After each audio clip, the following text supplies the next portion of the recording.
Hello and welcome to Cancelled Movie Report, the documentary podcast series that talks about the best movies that Hollywood never made. My name is Michael Campbell, but you can call me Cambo. And joining me, as always, is actor and comedian Eden Porter. Thank you very much for having me, Cambo. And joining us again, he's been brave, he's come back in, even though he's got his little blankie just in case it gets too scary. From Aunty Donna, from Zach and Mrs. Leguizamo, it's Zachary Ruane. Thank you so much for having me. I'm also an actor and a comedian, so both last week and this week I was like, oh, and then I was like, oh no, as always. He also said as always. This is my first time here, so... Oh, it'd be such a great power move if you had a guest to be like, and always joining us is, and then they're like, oh no. What did I sign? Yeah. So on my Leguizamo podcast, but he voiced Sid the Sloth, something we didn't realize when we started doing the podcast. So he did something like 7 Ice Age movies plus numerous shorts and mobile games, and we invited our friend Ben Russell on to do the first one. I think we always knew we would have him on for every Ice Age, but we never quite told him until about the 3rd Ice Age. He was like, oh, I see what you've done here. And it's quite a soul-destroying series. It gets pretty whack pretty early on. Well, just a reminder, this is part 2 of our report on John Carpenter's Shadow Company. If you need a quick refresh of what happened in part 1, though, here it is. And this is a story set around something that the 80s were kind of fascinated in, which is the Vietnam War. This is a Shane Black script. What season is it in the town? Christmas time. He loves Christmas. You're so right. This movie is set at Christmas. Jake Pollard has heard that they've found 6 soldiers went missing 16 years ago, their bodies in a temple, and now he's just had to go. In Woodhurst, he's performing this grim ritual, and he sprays the bodies with a mysterious mist. You're always dwelling on stuff. Why can't you just be like me and just forget about it? I don't want to be like you. That's why we broke up, remember? Can I say as well, the car horn was Star Spangled Banner. I do want you to recognize this is Chekhov's Star Spangled Banner. In a long shot, we see 6 shadowy naked figures raising from the mud, and eventually manages to just grab a shotgun out of reach, face to face with McCall. He blasts him with the shotgun. Woodhurst puts a gun in his mouth and commits suicide. Russ Traeger was a 7th member of Shadow Company, but he never went on the mission. But don't live past tonight. It's up to you to blow the whistle. You know how to use this? No. Learn. Now, let's get back into the film. So, this is somewhat a mishmash of styles of John Carpenter and Shane Black. How well do you think they would have struck a balance between these two styles? Because I have a really specific example that I don't think people will necessarily go to. But before I get to that example, do you reckon it would have been an even mix? It's so hard, isn't it? Because they're both so strong in their respective what they do's, that it's really hard to know what would win out. Like, because we're listening to the script, I'm like, this is so Shane Blacky, even though you're adding great little John Carpenter flourishes. And I think something that's so distinct about John Carpenter is he's one of those filmmakers that's very sparing with his words and very sparing with exposition and talking about themes. Yeah. Like, often his best films are he talks through action. He's similar like a George Miller in that respect. So even if it was super John Carpenter-y, if it keeps that that script, the Shane Black rat-a-tat in a, I don't know what, like, that's such a strange combo. In fact, the more I think about it, the stranger of a combination it is. So here's my specific example of this is, I think, a worst case scenario, is the movie Yesterday.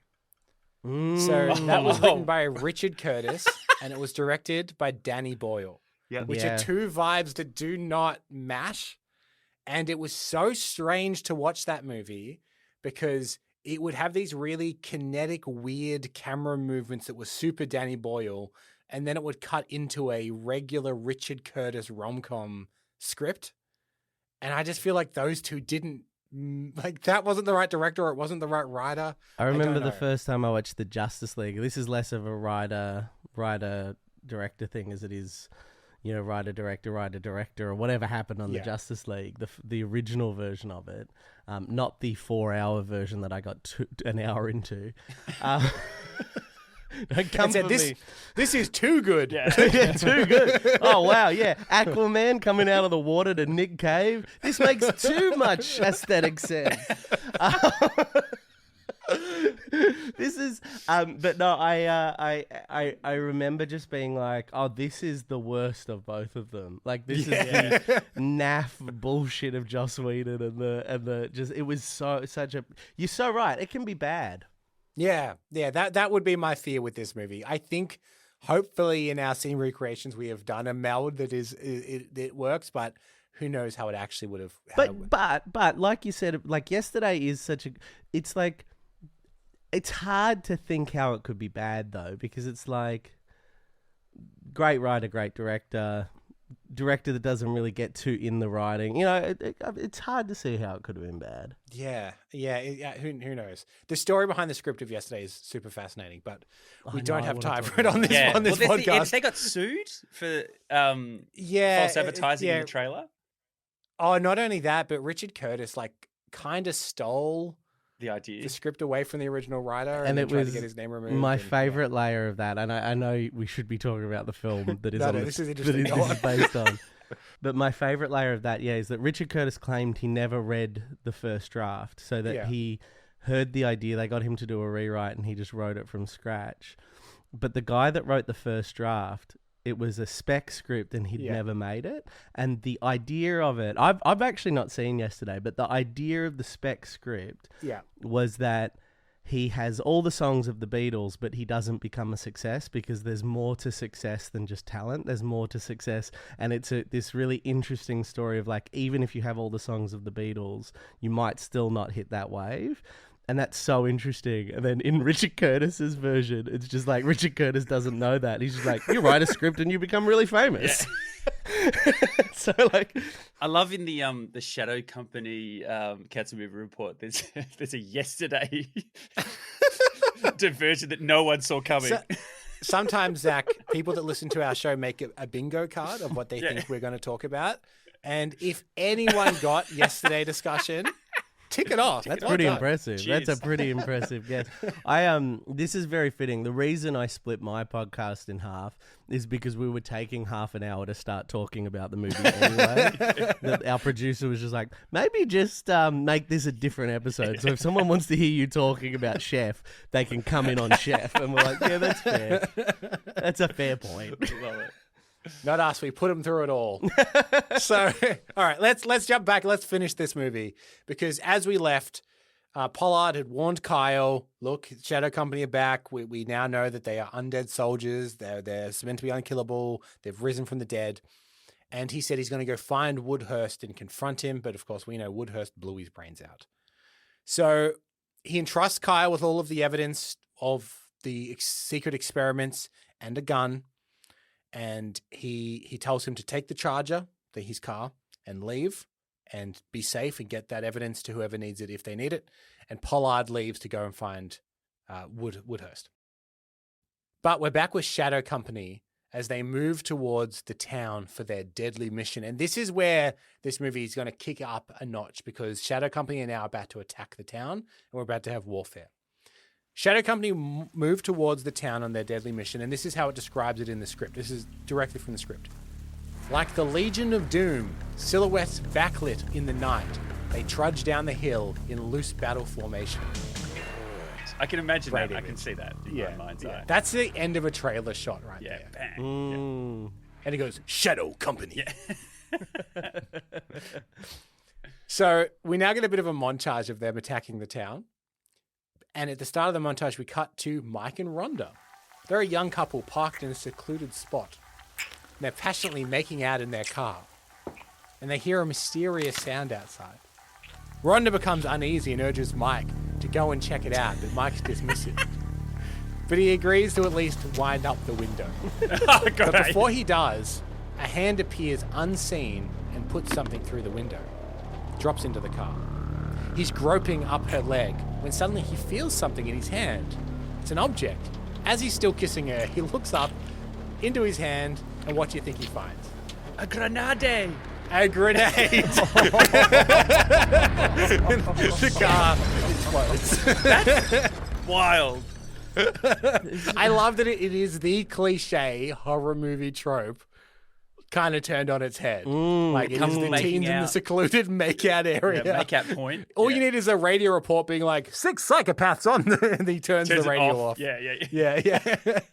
This kind of feels like Predator in reverse. Like Predator is a war movie where the bad guy is a horror thing.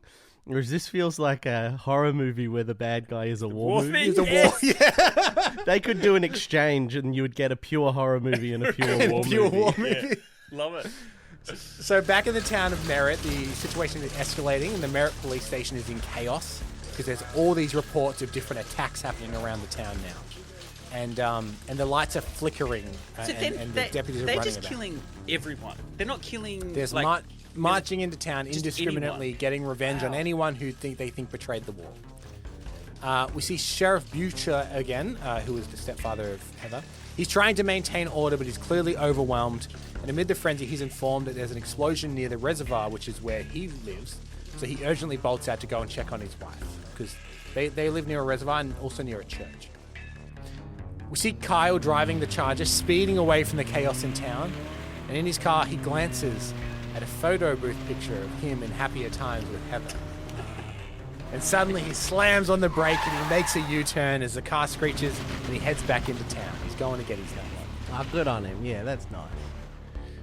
Meanwhile, at Woodhurst compound, Stark arrives to find a Black Hawk helicopter waiting on the pad. He's in a hurry, he's carrying a briefcase, and he's focusing on leaving the area as quickly as possible to get this Black Hawk. Woodhurst is dead, he wants to get out of there as quickly as possible. When he approaches the helicopter, he's surprised to find the pilot unconscious in the back seat. The situation takes a dark turn when he realizes he's not alone in the chopper. Pollard is sitting in the pilot's seat, holding a shotgun. He's kind of casually got it over his lap, pointing at him. Pollard finds out that Woodhurst has shot himself, and he demands to know what Shadow Company's last orders were. He butts Stark with his gun. He's kind of interrogating him. And Stark, through a broken nose bleeding, he reveals that their last orders were no friendlies. They notice something now outside the chopper. Pollard reaches the wiper switch. Because remember, it's still... This whole movie, by the way, is raining. It's raining the whole time of this movie. He switches the wipers on the helicopter, and a huge wipe squeaks into motion, and through the cloudy wash of drain water, we see 4 dark, shadowy figures standing in front of the helicopter. Good. A flash of lightning now illuminates Shadow Company, and that's in bold in the script with an underline. So this is where we get our second little action sequence here. Pollard starts the helicopter, but Kazali starts firing and throwing grenades. And one of the grenades destroys part of the propeller grounding them. The figures open fire, and Stark tries to reason with them. He exits the helicopter, immediately shutting the lid.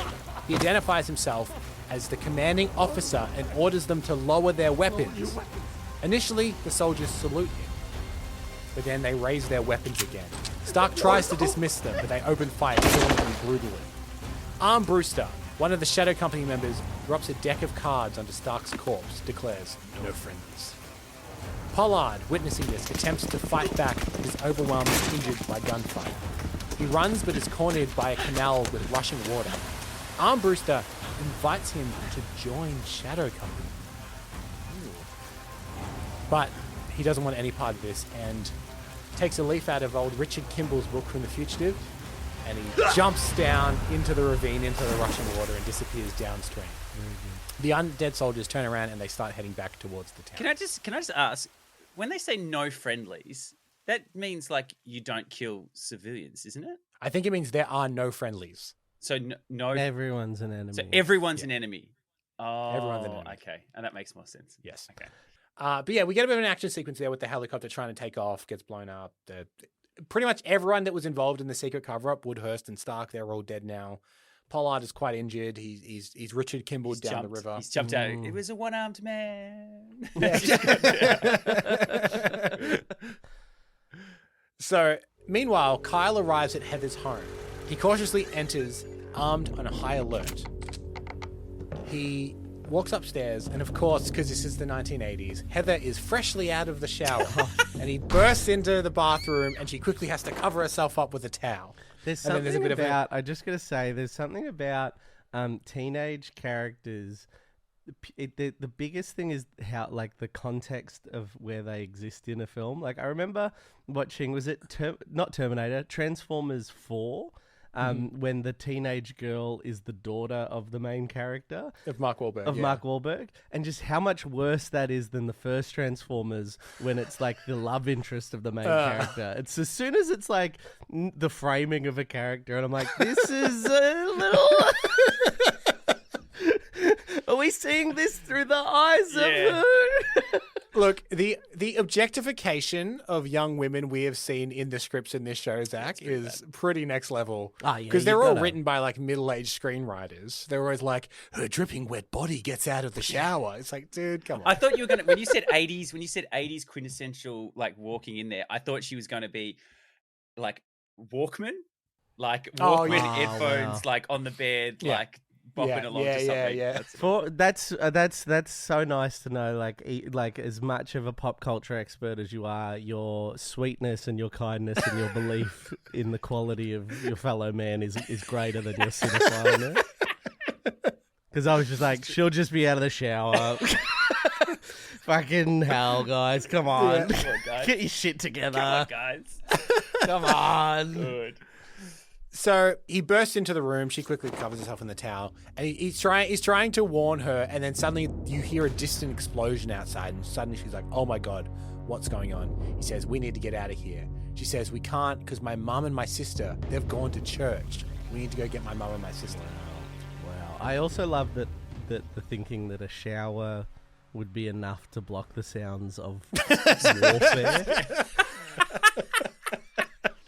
We've got to think of a way that she hasn't heard any of this warfare.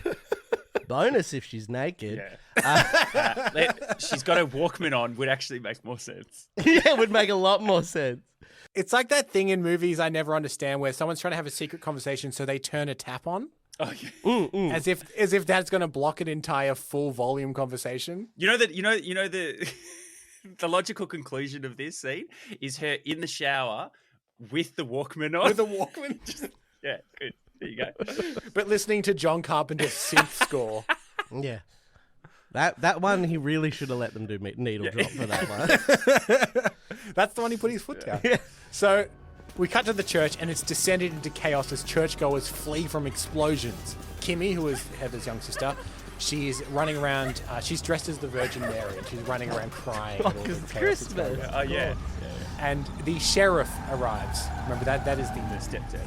He's the new husband of his Stepdads don't do this.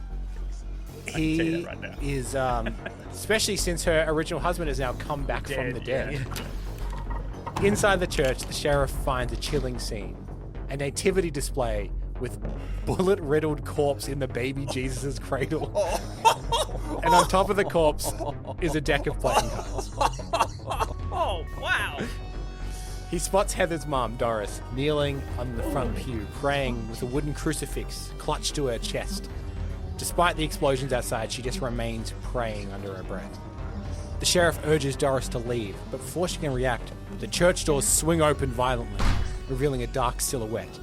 The figure, unmoving and emotionless, starts walking up the aisle as the candles all flicker out as he walks, plunging the church into darkness. The sheriff, now in disbelief and fear, recognizes the figure by his dog tags. Captain Carl Stockton. Oh, snap. Dad's come home. The sheriff pleads, saying that he's taken good care of Doris, but Stockton remains unfazed. Without a word, Stockton fires 3 blasts from his M16, sending the sheriff crashing through the stained glass window in a shower of glass. The movie is fucking whack, man. We get another couple of cool action scenes. Here's one that I quite liked. At the police station, the deputies, they're trying to respond to the gunfire. When one officer notes on another officer's uniform, hey, what's that red dot? Oh. And then suddenly, boom, they're hit by a sniper and they're both taken out. I thought that was funny. That's a classic action movie trope. Yeah. But of course, they are overwhelmed by all the heavy fire that's going on from Shadow Company. Kyle and Heather continue driving through the chaos of Merritt with Christmas music playing on the car radio. And they arrive at the church, which is now decimated. And they're walking through what's left of it, looking for her mother and her sister. and they make their way down to the church basement. Mom? Are you here? Heather, come on. What could she be doing down there? Heather. The cross has power. For the word of the cross is full of truth. So,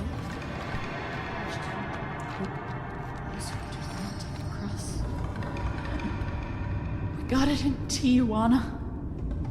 The weekend my father came home on leave. The weekend we conceived you. Mother, don't. He was different, though. He wasn't your father. It's real oak, you know. Painted by hand. They sold over 100 the day we were there. Yes, ma'am.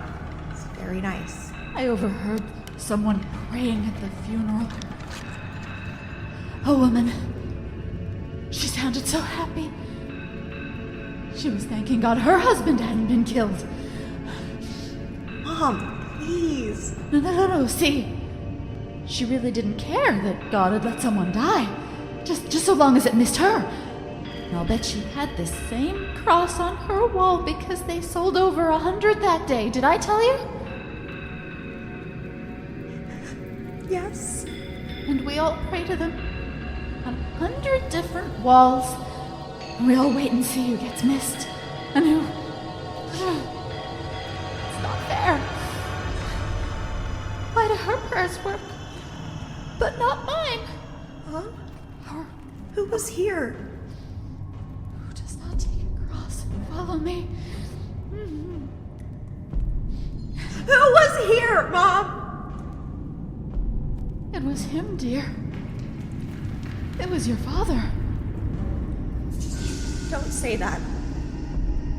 You're confused. Did he talk, ma'am? Did he say anything?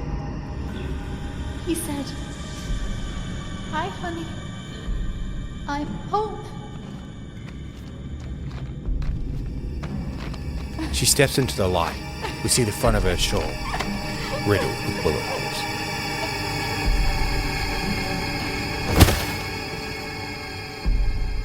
She falls over dead. No friendlies, Eden. But that's...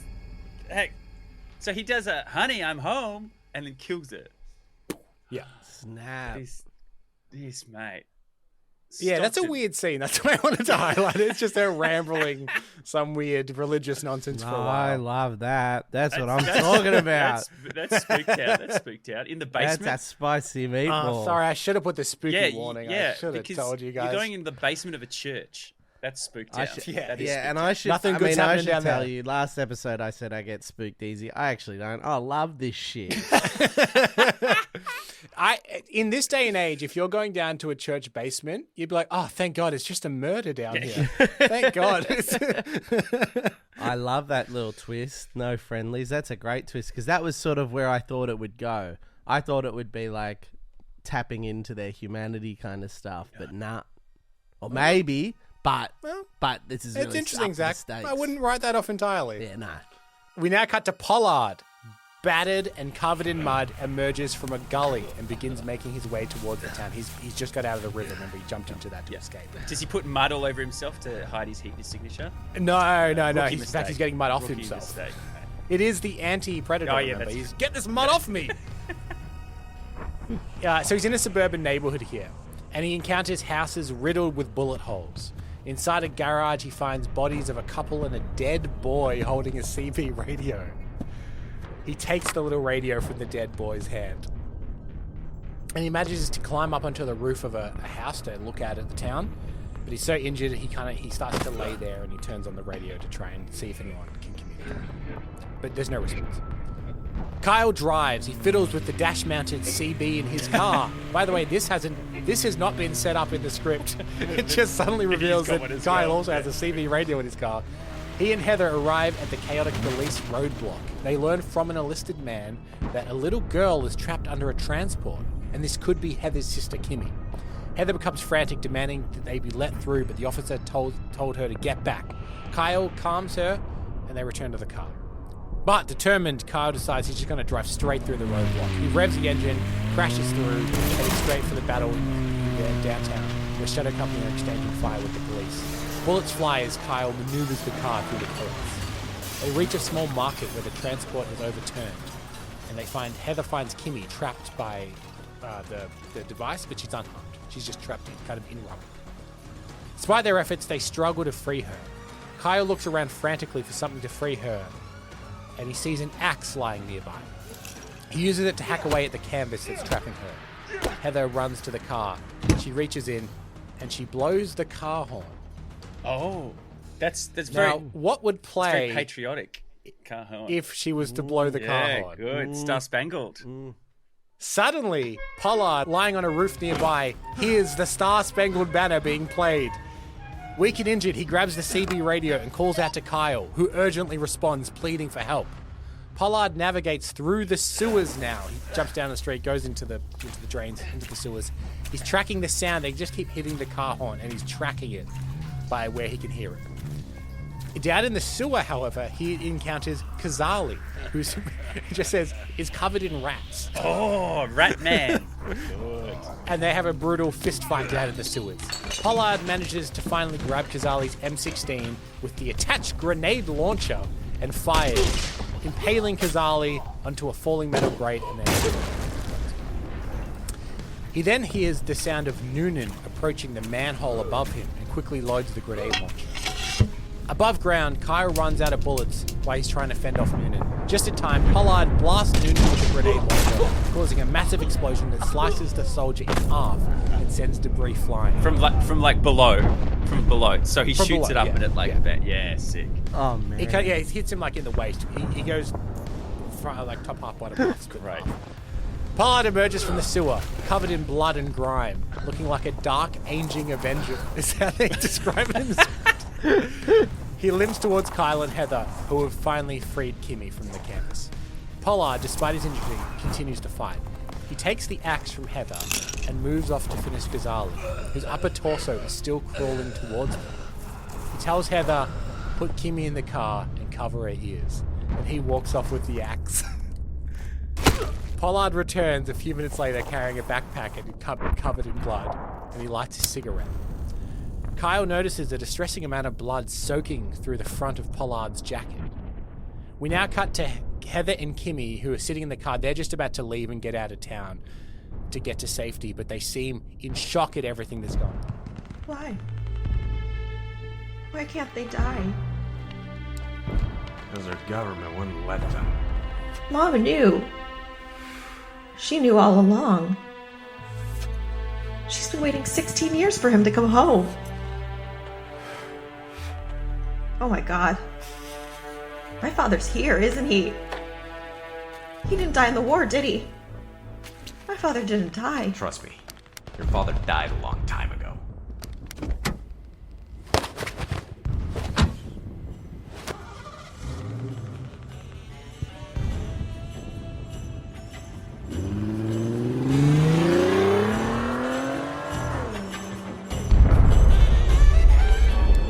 More company? There goes the neighborhood. See what new toys Santa brought us.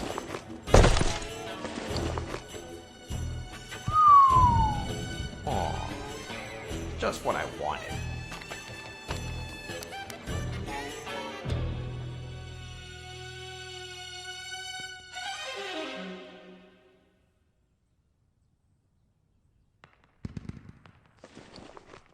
They're coming from the north. Go south. No offense, but you could probably use some help. You're pretty fucked up. Flesh wounds. You've been shot about 6 times. Got a lot of flesh. Now get out of here, I'll bleed on you. Jesus Christ, man. What kind of soldier are you anyway? I told you, get out of here. Wait, on your arm. That's the tattoo, isn't it? Kyle, we don't have time. You're one of them, aren't you? God damn it, I said go! You told me there were 7. There were 7. So who are you? Fuck! Alright, I lied, okay? I lied about Russ Traeger, Woodhurst. Didn't kill him, are you happy? You son of a bitch. He's alive, isn't he? He's me! I'm Russ Traeger. Oh, shit! Son, please, do me a favor. Get the fuck out of here. It's okay, Kyle. It's just pain, son. It's just pain. You're gonna die, aren't you? No. As long as you remember me, I won't. Now go. Dad? Please! That's an order. Yes, sir. Son, if I die, and they find my body, I want you to burn me. Understand? Yes, sir.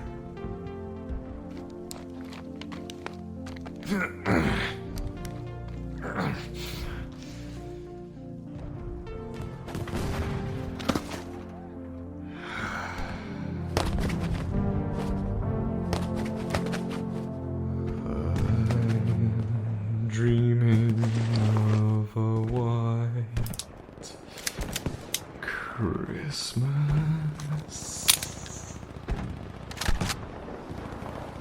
I feel like that is the ultimate Shane Black scene, to have an injured guy. He's kind of slumped down. He's loading a gun. He's got a cigarette in his mouth, and he's singing But Christmas, White yeah, Christmas. It's very Shane Black. Yeah. Yeah. But who could have seen that twist coming? There you go. It's his dad. Wow. It's great. It is his dad, Russ Traeger. He didn't die in No. Hanoi. Yeah. It is Jake Pollard. Do you know what? I guessed that he was probably his dad. I didn't guess that he was like them. He That's was one of them. cool. Yeah. Oh, that he was part of Shadow Company. Yeah. Well, Which now makes sense because remember, Shadow Company, when they pinned him at the helicopter, said, "Come join us." Yes, they did. Yeah. Now you know Yeah. why.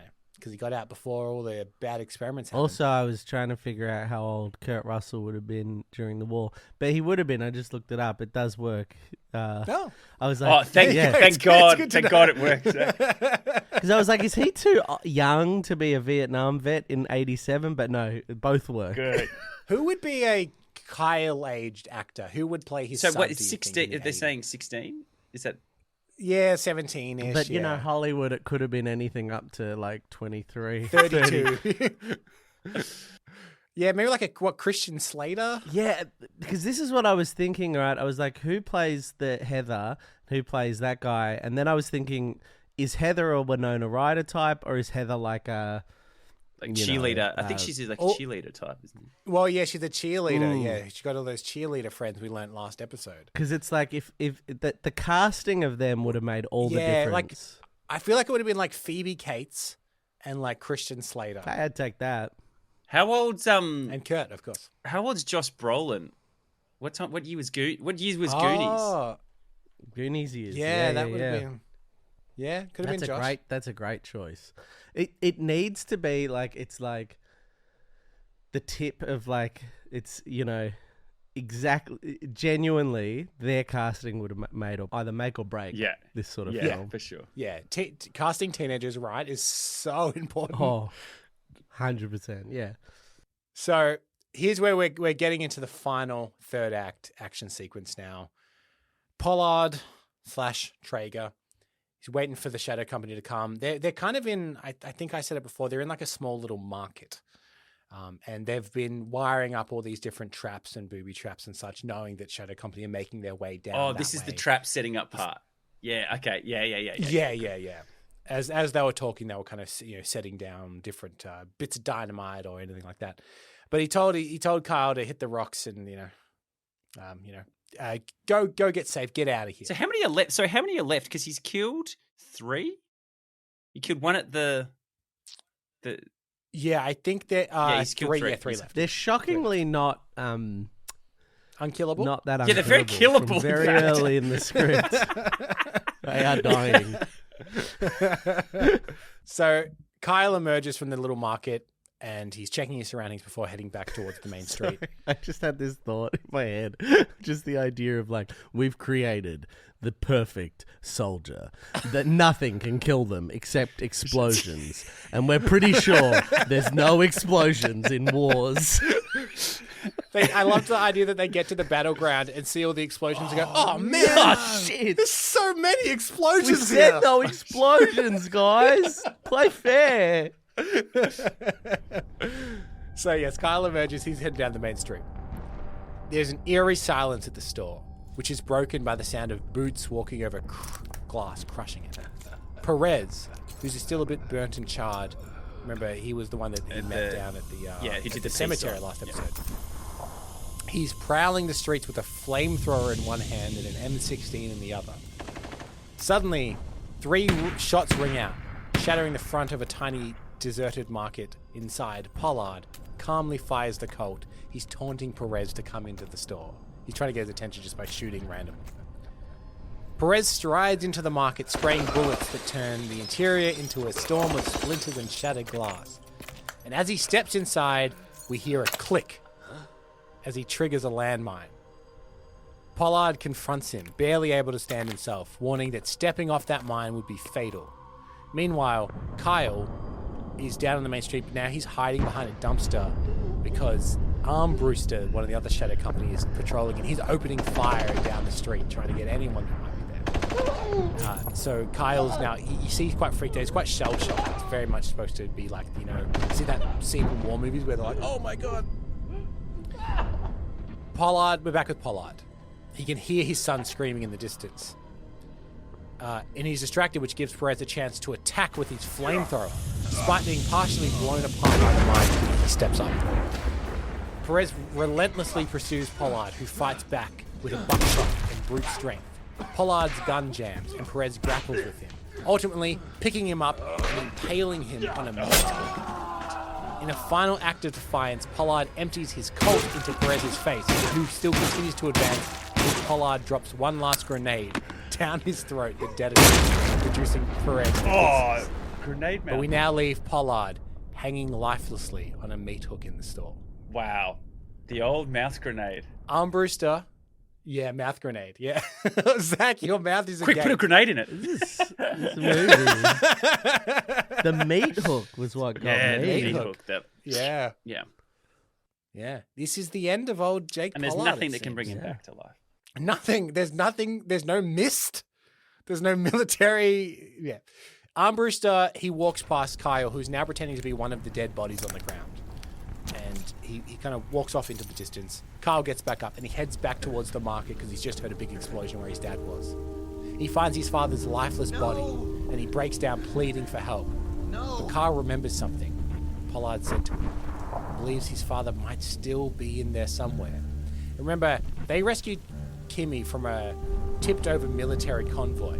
So he runs to the convoy, he unpacks a little pack, and he finds a canister inside there. He retrieves a hazardous canister from the toppled army transport and tries to use it to revive Pollard. But nothing happens, and it fails. In a moment of desperate resolve, Kyle instead prepares for a battle. We cut as lightning cracks, as Armbruster stands on a rooftop watching the Army National Guard approach the town. So he's standing on this rooftop, just laughing at all these like army helicopters and tanks and stuff that are all rolling up. So to surely, the town. like, a tank is still going to blow him up. Like, Yeah, they have those Yeah, explosions exactly, that they're allergic exactly. to. Armbruster watches incoming choppers and he hears footsteps behind him. He turns to see Kyle standing adjacent on the rooftop, holding his father's combat knife and wearing his father's dog tags. Kyle challenges Armbruster, who is momentarily phased but then grins. Inside the market now, Pollard's corpse suddenly jerks to life as he pulls himself up, filled with determination and anger as he begins his resurrection. Kyle and Armbruster circle each other, engaging in a deadly knife fight. Armbruster gains the upper hand, leaving Kyle unarmed and do you have the backing away. classic music for that? That you know when they've got the circle part? Yeah, good. You can hear Yeah, it playing right good. now in the episode. Pollard is ascending the stairs to a building, determined and unafraid of death. Armbruster corners Kyle, preparing to strike. Just as Armbruster brings the knife down, an arm stops him. Pollard has arrived. So he's got there just in the nick of time. He's arrived there to save his son. Pollard, shielding Kyle, confronts Armbruster, urging him to let go of the fight and lie down. But Armbruster removes his sunglasses to show empty, taunting eye sockets. Oh, underneath. what? How do you... Yes, he's got the classic like military aviators on. And he's got no He eyes. removes them, just no eyes, empty eye sockets. Armbruster lifts Pollard by the throat, declaring himself as war. I am war. In a desperate move, Pollard grabs both pistols from Armbruster's holster and fires into his eye sockets, flying out the back of his head. Pollard then tackles Armbruster towards the roof's edge. In the struggle, Pollard reveals the dynamite strapped to his chest and ignites it. As Kyle screams in horror, Pollard and Armbruster fall over the edge, only to be caught by Armbruster's machine gun strap on a flagpole. Hanging in midair, Pollard and Armbruster continue their deadly fight hanging from the flagpole as the dynamite fuse burns down. Armbruster tries to cut it loose, causing a massive explosion that shreds the flag and sends Armbruster ablaze. Armbruster begins climbing up the flagpole towards Pollard, who, seeing his son's desperate face, decides to end it. Pollard grabs Armbruster by the hair and decapitates him with his own combat knife, sending the flaming body plummeting towards the ground. So he grabbed his head off with one foul swoop. Wow. Pollard, holding Armbruster's severed head, hears it croak his name before dropping it to the street below. Moments later, Kyle helps his father back onto the roof, and they embrace in the rain. Pollard tells Kyle that he loves him. And suddenly, they both come to the same realization. Stockton! There's still another member of Shadow Company out there who's presumably going after his family. We now cut to Heather's house. She instructs Kimmy to stay put on the porch while she heads upstairs. As she does, she sees a shadowy figure, her father. Trembling, Heather calls out to him, but Major Stockton, in a moment of confusion and rage, smashes an old wedding photo on the wall. Stockton then begins to destroy every picture on the wall, obliterating memories of his past life. Heather retreats into her sister's room, and Stockton follows her, ready to kill. Heather stands up to confront him. Now, Zach, you mentioned earlier that perhaps there is some shred of humanity that you think that they might try and get through to. But also, I have a challenge for you both, which is I'm about to read some stage direction, and then I want you to try and break down what you think is happening. Okay. She bravely steps towards Stockton, defying him to shoot, knowing that a true father wouldn't kill his child. She picks up Kimmy's toy squirt gun and challenges him further. As she steps closer, she gently pushes the rifle aside and reaches his face, expressing her love and sorrow for what's happened to him. This act of love breaks Stockton, and he drops his machine gun, shaking and trembling. And this is exactly from the script here. Heather backs off, eyes wide, stunned, absently raises the toy gun and pulls the trigger. And the gun is only a toy, loaded not even with water. And yet, the creature flies backwards and lands in a heap as if hit by a bolt of lightning. Heather, eyes filled with tears, drops the toy gun on her father's remains and crushes it underfoot, telling him to rest in peace as she weeps. What? Whoa. Okay. What has happened here, Okay. do you think? So, I understand trying to get through to your father. yeah. Okay. So the toy. So sure. she gets the toy gun off the ground. Yeah. She Yeah. puts it to him, him, like points it at him.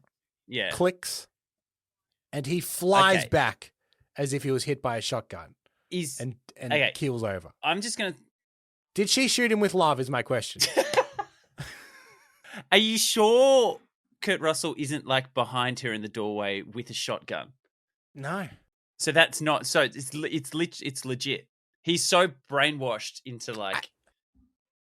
Is that what it is? I Is think that what that's it what is? they're trying to. I think that's what they're trying to imply. My read of it, you know, last episode you were talking about how they got over death, and it was through a lot of like psychological stuff. Like my read of it is that like they're saying that death is a state of mind, and like because she broke the killing machine thing, she could then. It was just about that. Yeah, okay. But this is coming from the place of that monologue in the last episode where he was saying death is a state of mind or whatever he was saying. I was like, this is explaining it a little too much for me. Like John Carpenter surely would have, if they made this, gotten a rewrite in where he explained it a little less. Yeah. You know when something is explained too much and you're like, well, now I don't believe it. Like, we're now at the very closing scene of the movie. Outside at dawn, the street is choked with smoke, survivors and emergency teams. And Pollard lies there in a hospital stretcher. There's a helicopter being prepared in the background, a military helicopter to take him away. As Kyle steps towards him, walking up to the gurney, he's smoking a cigarette again, Kyle is, as he approaches his father for one last time. Knock that off. It's bad for you.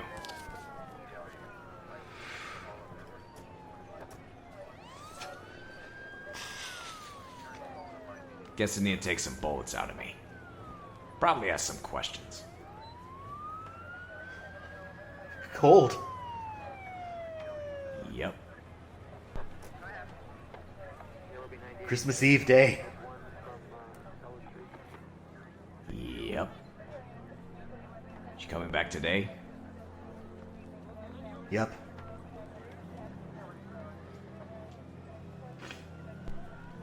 You know, it'd be our first Christmas. As a family, I mean. I know.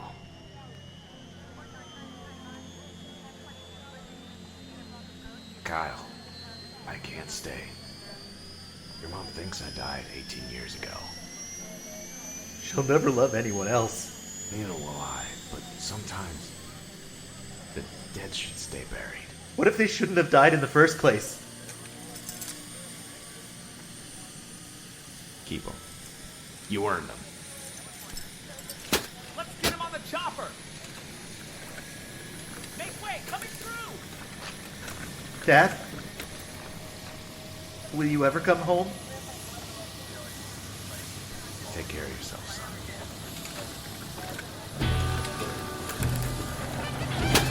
Okay, he's on. Here we go.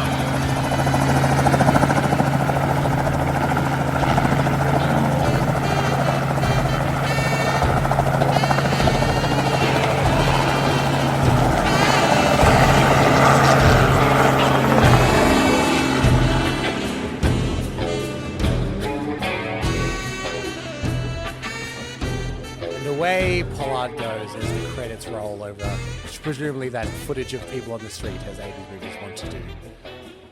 That is the story of Shadow Company, written by Shane Black and Fred Decker, to be directed by the awesome John Carpenter, produced by Walter Hill. Eden, you had said before we started recording this second episode, you said, so far it seems pretty run-of-the-mill. I can't imagine any... What is left to reveal? There's a few little reveals. There are a few, like the dad thing. Do you think any of them were unexpected, though? No, it's pretty. There's nothing out of the blue in terms of him being the dad and everything, connecting all those dots. But it feels very 80s action film. Like it feels like a film of that time. You know what film came to mind when I'm listening to this? I'm like, this is where Universal Soldier got its ideas. Dolph Lundgren and Jean-Claude, and they get brought back to life as like that's really very, very similar. What year did that come out? It's early 90s, I think. Yeah, early 90s. yeah, Super Soldier is such a great thing to play with. Yeah, the concept, yeah. This is a sequel to Captain America that I want to see. yeah, exactly. It's all the super soldiers that didn't make it. Yeah, now the violence is really, you can see what they wanted that extra rating. Like, they're just killing people non-discriminately. 2 guns in the eye sockets is great. That's fantastic. Grenade in the mouth. Grenade in the mouth great. Moment is really good. But then they also kill kids and stuff. Like, that's wild. Yeah. It's very like it's one of those things where I love, like, when you have a genre mashup. Action and horror doesn't mash up as much as you'd think, does it? Like, it's a No, like there are a few, but this feels like the gore, but like a lot of it was like pushing the action so far that it falls into horror, which is a Yes. very rare. Usually you see like horror films that have action in it or vice versa, but like this was really interesting and like it was just an opportunity to make a really, really gory action film at points. So do you think, being John Carpenter as well, are we thinking in the 80s very practical, like the Thing style arms You'd coming want like off? a Rick Baker blood style, spurting yeah. out, yeah. But the thing that we want to answer on this is what happened? Why was this cancelled? Can I guess? I've got two guesses. Sure. Right? One is budget. Mm-hmm. The other is ego clash of Oh. what direction to take it in. Well, here's the interesting thing about this is unlike a lot of our projects, this one, very fitting for the project, is super shrouded in mystery. So here are some things that we do know. It did face several challenges in pre-production. So at some point it was retitled John Carpenter's Shadow Company. Okay. So it did become John Carpenter's. So he was very much involved. John Carpenter joint. And there is generally agreed that there was, you're right, Zach, some issues around funding. Also, they say some scheduling conflicts. But yes, creative differences seems to be it. Now, here's something that I have done. I actually reached out to Fred Decker, the screenwriter of this movie. I actually asked if he wanted to be interviewed. He very politely declined, but he left me a message, which I think is very interesting. He said, I try not to dwell on the past unless there's an upside to it, and Shadow Company was one that got away. The less said, the better for my emotional mental health. So it seems like, I don't know whether Fred wanted me to read that, but yeah. he was not So it keen to sounds talk like about this project. It sort of hurt him that it didn't get made because he was really... Whatever's happened, we've talked to people who have had projects not made, and it always hurts. We've talked to screenwriters and such, but generally they're like okay to talk about it. It still seems whatever it is, like, even though I prodded very lightly, this one is shrouded. And I think you're so right, Zach. It sounds to me from context clues that I think the two battling egos of voice maybe didn't see eye to eye. One wanted needle drops, one wanted a synth score. Because it is, I think it's like, when I hear that script, right, it feels to me like, I might be wrong, but it feels close, but it doesn't feel like the final shooting script. There's just a couple of moments, like the shooting, there's just a couple of moments that are like, if I was a director or if I was a writer, I'd be happy to move forward with this. I'd be happy to get the funding, but there is one more or two more rewrites we got to do to kind of get this over the line. And this is why I guess like Clash of the Egos, because it's like the solutions to those problems, there's a million ways you could do it. And I feel like Shane Black would take it in a different direction and John Carpenter would take it in it. Like John Carpenter, I think, would pull it back. He would simplify. He would go more, whereas Shane Black would probably add more. So it's like, I feel like I could see them getting to that point. This is all conjecture, obviously, but I could just see them getting to that point and just not being able to figure out that last step of how to make this work. That's my kind of vibe on it. Yeah, I totally agree. Here's the question that ultimately this whole podcast is designed around. The ultimate question is, would you want to see this film? Yeah, I do, Cambo. I do want to see this film. And I think, you know what? It's one of those things that is interesting. If this was made in the 80s, I guarantee you this would have like a cult following now. It's that classic, like, oh, Shadow Company, oh, it's such a great film, rah, rah, rah. If you tried to make it today, it would just... It wouldn't have that same nostalgia attached to it. So I want to see this film. It'd be a Netflix original. Yeah, yes, exactly. It'd be... So I think I want to see this made in the 80s and then watch it now with the context clues of it being from the 80s. Yeah. I'm so glad the question isn't, do you think it would have worked or do you think it would have been good? Because I have no idea. No. But would I want to watch it? 100%. Yeah. And I would love it. I mean, like, it sounds... I think the thing that's blowing me away is it's 16 years after the Vietnam War. It's so soon to be doing something so subversive with it. Yeah. Like, that's crazy. Like, we are further away from like the Iraq War than this was from the Vietnam War now. And even if you did this with the Iraq War, you'd be like, oh, I don't know, guys, that seems pretty disrespectful. Yeah, like, you've got to have a fair bit of distance before you can start doing stuff like this. But I kind of dig that about it. But it is, when you think, like, making this in the 80s, it's pretty fucking baller. Like, Agent Orange, as a plot point, is so fucking offensive. Yeah, like, remember when we did that? Wasn't that nuts? Because when you think about it, it's saying, hey, all these soldiers came back, everyone treated them like shit, so now the soldiers are killing you all. Like, it is really bold when you bring it down to the brass tacks of like, yeah, these soldiers show some respect or they'll start killing everyone. It's so funny. When you first pitched the idea, I think I had more John Carpenter in my head. And the beauty of John Carpenter is how little he says with what he does a lot of the time. Like, you know, he leaves so much open that if he did this from the start, there would have been a lot of ambiguity, and like no matter what time you watch it in, you can draw new themes, new ideas out of it. You know, like I think every generation that watches the thing gets different things out of it. Whereas with Shane Black, he's just saying it. Yeah. Time to kill all those motherfuckers that disrespected you, boys. He is never shown overtelling in his life. Because you could imagine John Carpenter being... Yeah, they are just shadowy figures that are going around this town killing people in these little set pieces, and it's just like what is this? What is going on? Who are these people? Rah, rah, rah. But it is funny, like when particularly when Kurt Russell records on a dictaphone the entire plot, like it's pretty outrageous. He's like, I'm just going to quickly record all of this, and then you take it to the authorities. Yeah, hang on. Here's every bit of info you need to know. Yeah. I think your point as well about coming back to the most important thing, which is Yesterday, the Beatles movie,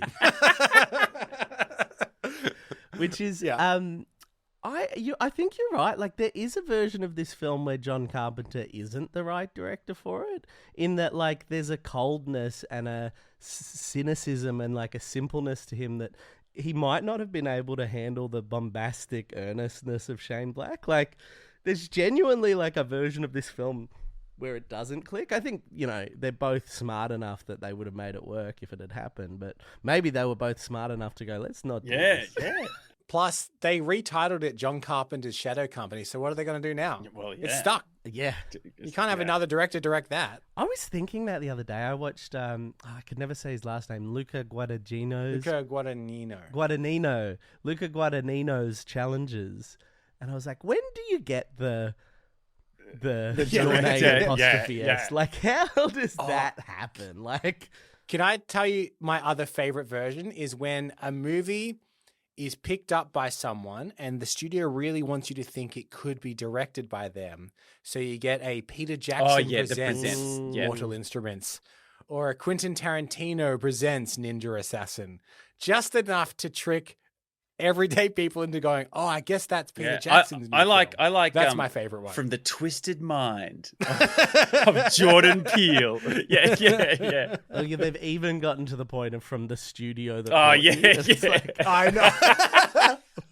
It kind of works with Marvel, but it's just like, okay, I guess maybe someone down the hall commissioned this. If you liked this film, someone who was sometimes has lunch at the same time as them commissioned a different film.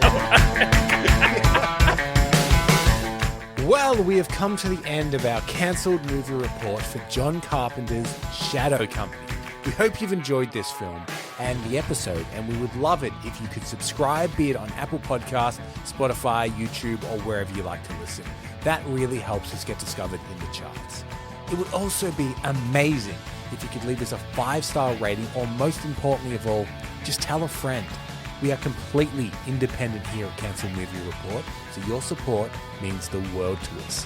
And if you'd like to support us even more than that, you can come join us over on Patreon, where we have a bunch of cool bonus material exclusive to there. What do you think of the movie? And did we miss anything? We would love to hear from you. You can always get in touch with us via cancelledmovies@gmail.com or @cancelledmovies on all of the socials.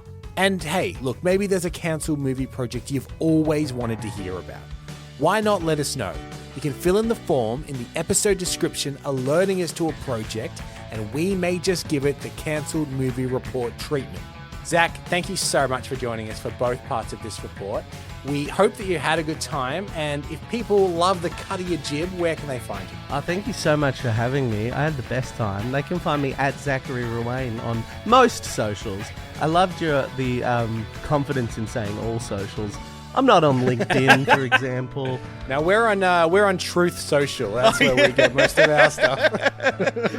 But at Zachary Ruane or at Mission Zach for my movie podcast that I do with my friend. Yes, and you do monthly screenings, of course, at the Lido Cinema here in Melbourne. So if people are in Melbourne, they should check those out. The Fun Time Cinema Club. Yeah, it's the only rule of the Fun Time Film Club is that the movies are fun to watch. So. Which is a lot of fun. I feel this would have made a Fun Time Movie Club movie. 100%. This is this would be perfect. And then if people have time, I guess they can watch the Pud video to fit the Christmas theme of this movie. If you ever see me on the street, please yell out Pud to me from a moving car. That really makes me feel good and not confused as to why you were yelling at me. We have to thank our amazing voice cast for this report, which included Erik Ruof was Jake Pollard, Danielle Santos was Heather, Jay Zadeh was Kyle, and Dani Siller and myself provided some additional voices.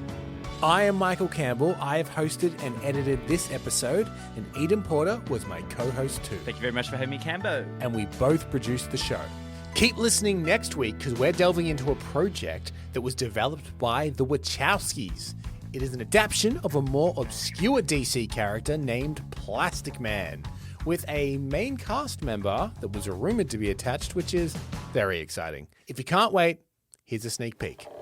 Oh, no. You've got to be able to fix me. Please, Susan, tell me you can make me normal again. Once the subject was polymerized, we were unable to reassemble the original organic structure. Oh, God, please. This can't be happening. I can't be plastic. A plastic man? Daniel! I'm a plastic man. A plastic man. We don't have time for hysterics! But until then, take care.